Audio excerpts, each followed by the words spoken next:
இவன் காப்பாத்துவான். கூடி கனவில் செய்த அரண்மனைக்கு காவலனாய் நான் என்றும் இருப்பேன் அம்மா. பூமியை பிளந்தொழுகும் ஏர்முனைக்கு நான் பலமாய் தோள் கொடுத்து சுமப்பேன் அம்மா.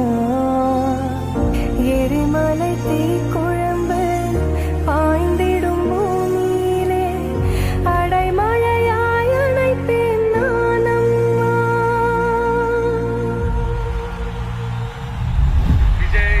விஜய் அண்ணா, விஜய் தம்பி, விஜய் தம்பி, நம்ம விஜய்ன்னு எனக்கு எல்லாத்தையும் எல்லாமும் கொடுத்த உங்களுக்காக உழைக்கிறத தவிர எனக்கு வேற எந்த எண்ணமும் எந்த வேலையும் இல்லை.